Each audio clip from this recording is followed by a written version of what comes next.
शिवसेना ठाकरे गटाचे प्रमुख उद्धव ठाकरे यांनी पुन्हा एकदा उपमुख्यमंत्री एकनाथ शिंदे यांच्यावर जोरदार हल्लाबोल केला आहे। ते मराठी भाषा दिनानिमित्त आयोजित कार्यक्रमात बोलत होते। जमलेल्या माझ्या तमाम मराठी बांधवांनो, भगिनींनो आणि मातांनो, आता उद्या पेपरमध्ये येणार काय येणार? हिंदुत्व सोडलं। आणि मी मागे सुद्धा बोललो होतो की हिंदुत्व म्हणजे काही धोतर नाहीये।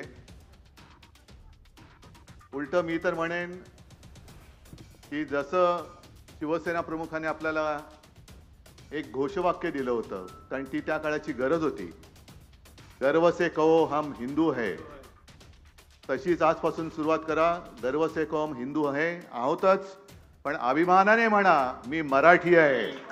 इकडे घ्यायचं, इकडे गद्दारी करायची, महाराष्ट्राची गद्दारी करायची, 50 खोके घ्यायचे आणि तिकडे जाऊन डुबकी मारून आला म्हणजे कोणाचं पाप नाही धुतलं जात। गद्दारीचा शिक्का तसाच राहणार आहे, किती डुबक्या मारा।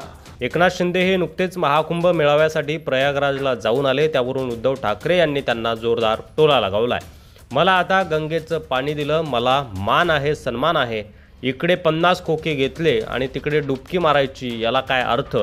कितीही डुबक्या मारा, गद्दारीचा शिक्का पुसला जाणार नाही, असा घणाघात उद्धव ठाकरे यांनी केला आहे। बाजूला आपण व्हिडिओमध्ये बघू शकतो की एकनाथ शिंदे हे गंगा स्नान करत आहेत आणि त्या ठिकाणी गंगेमध्ये डुबकी लावत आहेत। जमलेल्या माझ्या तमाम मराठी बंधूंनो आणि मातांनो, असं म्हटल्यानंतर उद्या पेपरला येईल की उद्धव ठाकरेंनी हिंदुत्व सोडलं, त्यामुळं आजपासूनच सुरू करा की गर्व से कहो हम हिंदू है आणि अभिमानानं म्हणा की मी मराठी आहे। एक ठिणगी पडली आणि उपऱ्यांचं आक्रमण बाजूला केलं, ती म्हणजे शिवसेना। एक ठिणगी पडली, जिचा वणवा झाला आणि उपऱ्यांचं आक्रमण त्याच्यामध्ये जाळलं गेलं, ती ही शिवसेना। आता आज मराठी भाषा दिन आहे,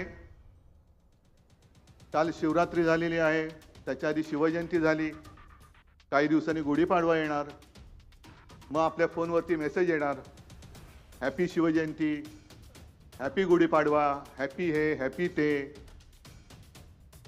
मी तर म्हणेन आपण सुरुवात केली पाहिजे की स्वच्छ मराठी भाषेमध्ये व्हॉट्सअप सुद्धा आपण दिले पाहिजेत। शिवजयंती झाली, महाशिवरात्री झाली, गुढीपाडवा येईल, व्हॉट्सअपवर सुद्धा तुम्ही जे मेसेज पाठवता ते मराठीतच केलं पाहिजे, असं आवाहन देखील उद्धव ठाकरे यांनी केलं। दरम्यान यावेळी बोलताना त्यांनी उपमुख्यमंत्री एकनाथ शिंदे यांच्यावर देखील जोरदार हल्लाबोल केला। त्यासोबतच पुढे बोलताना उद्धव ठाकरे यांनी परवा साहित्य संमेलन झालं, त्यावर देखील भाष्य केलं आणि नीलम गोरे यांनी जे वक्तव्य केलं होतं त्याचा देखील नकळत समाचार घेतला। आता यावर तुम्हाला काय वाटतंय? तुमचं मत कमेंट बॉक्समध्ये लिहायला विसरू नका। व्हिडिओ आवडला असेल तर जास्तीत जास्त शेअर करा, चॅनलवर नवीन असाल तर सबस्क्राईब करा।